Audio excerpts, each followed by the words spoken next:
In this video, we're going to talk about how we can read a local data file available on Bergeron to plot a sounding from a launch we did locally. And so if you're following along on the handout, we are now at part 3 on page 7 of the handout. And so the file that we want to use for this video is local launch sqt. So let's go ahead and duplicate that, add it to our working folder. Oops. It was in the process of moving and I moved too fast. And now then we want to rename. And we'll call this a Valpo launch sqt. And we'll go ahead and open that up. So one of the issues that we run into here with using the data from a launch is that that data is not readily accessible to be read in with some of our more common read mechanisms. And so we have to basically generate our own programmatically. Now, you don't have to do that. I've done it for you since it's something I can do. And then what this read capability is going to do, it's going to return something that looks just like what we get when we use Siphon for reading from the Wyoming or Iowa State archives. And so unfortunately, it's not a simple one-line function. And so we need to first convert here to the right kernel. So get that selected. Good. We're good to go there. We're going to import all of our common pieces that we need for this script. And then we're going to talk about reading this local data.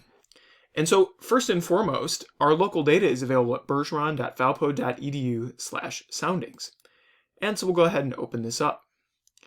And when you open this page, what we get is the most recent file. And so we launched a weather balloon on February 17th, 2020 at 2027 UTC. And David has created a very nice and complicated sqt graphic here for us, of which we're not going to recreate this whole thing. But that this data is available to us. And specifically, what we want is the SharpPy ready file. And so we don't have to even download this data. All we need to do is have access to this web address, which we see in the lower left-hand corner. And so, for example, you could then, right-click, copy a link address, and paste in there. We'd be able to do that. Or generally, I've figured it out programmatically for you, such that this read function here will read in from a simple web address to the file that we need. And I'm just using our datetime function to help generate that information. And so what we really need here is specifically to set up our datetime appropriately with something called the launch number. Now, the launch number is because we can have multiple launches in a day. And so if we look here at our file name down in this lower left-hand corner, we see the date 2020-0217, and then we see that underscore 02. That 02 means it was the second launch on that day. And we may not have actually launched more than one on this day. But sometimes if something foobars and we have to redo something, then we will switch to the second launch. And so that's what to check for. Is it launch 1, launch 2, launch 3? To get to different data, we simply use this drop-down menu. And so we could see what the data from February the 5th looked like. Here it's a simpler plot, but down at the bottom we still have this SharpPy ready file. And sure enough, there we see 2020-02-05-01. We only had one launch information that day. And so back in here, back in our Jupyter Notebook file, we need to set up the year, month, day, and then the hour and minute, which could be very unique depending on what time we put in for that launch. And it's going to use the date and the launch number to then generate our string here to be able to then read in and use this read underscore SharpPy file function, which we have up here. So again, the only input to our function here is that file name, which is going to be our web address. We're going to use pandas, and so we're going to import that to read that CSV. And then I've generated a bit of code here to be able to read that appropriately, and then calculate our U and wind components from speed and direction, and then output it all, or then add some units to our data frame, and then output that data frame. Such that when we get this data frame out, then we are operating just as if we had read it in from Iowa State or Wyoming, and we can use our pandas data frame to unit arrays conversion function here, and then isolate all of our variables. So again, if you want to read a local file, you're just going to need to include this definition within your code, and then call that definition to read in the appropriate file. And for the most part, all you should have to do is, if you copy these two cells, is change the date and the launch number to be appropriate for getting the file that you need. Otherwise, then plotting up the data works just the same as before, plotting our temperature and our dew point in red and green respectively, plotting our barbs, but now we are adding this new piece here of slice, meaning that we want to do every 15th wind barb, and we'll see why that's the case in just a second. Then we can set other things about the plot. A lot of those are similar to what we've been doing for the past couple of videos. And so here's the image that we create. One thing you'll note here is that there are a lot more wind barb observations and a lot more wiggles in our dew point and temperature lines.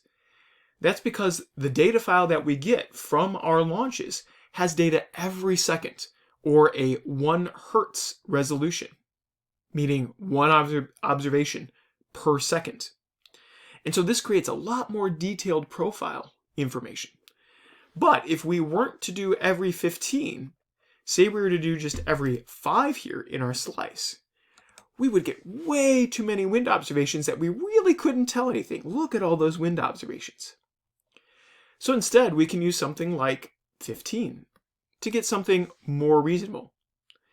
Even then, that's still a lot. We could maybe go every 17, every 17th one, to get just a bit more of a general idea of what's going on in the atmosphere. Again, there are a lot of things you can change about the look and feel of this. We could calculate things like the parcel profile here or the LCL and plot those up. We can change the colors if we want. Say we wanted Tableau red. We do tab red and Tableau tab green to get slightly different look and feels to our lines. We can change things about our special lines. So say we wanted our dry adiabats to be brown. We can say color equals brown.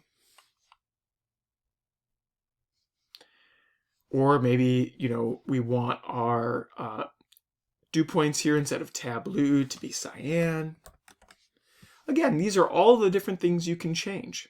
So we see that cyan color. I don't know that I like that one. I think we're going to go back to tab blue.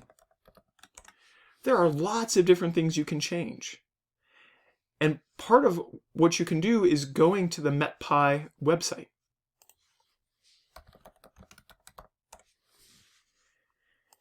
And if we look on the MetPy website, under Reference Guide, under Plots, we can go to the SKU-T piece to find all the pieces that are specific to this SKU-T plot, including things like plot dry adiabats, mixing lines, and moist adiabats, to figure out what are different things we can do. And there's a lot of these keyword arguments. These keyword arguments are things that are from Matplotlib collection's line collection, which basically means things like line color and line width. And so again, if we click through, this will take us to this, and so we see the line styles as one option, line width is another, and so again, there are a whole bunch of different things that you can do to change elements of your plot. Additionally, down at the bottom, there are likely examples using these different things, and so you can see that there is this advanced sounding one that shades Cape and Sin. Also plots the zero line in a different way. And so there are a whole bunch of these examples or different things to do. For example, you can plot a hodograph as well in the inset. We're not going to cover hodographs specifically in this class, but if you're a severe weather fan, it may be kind of fun to figure out how I can plot this using the examples here given in MetPy itself.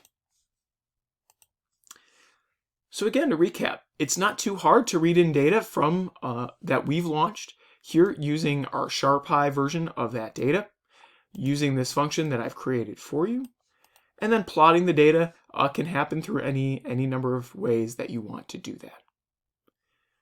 Hope you enjoyed. Thanks for watching.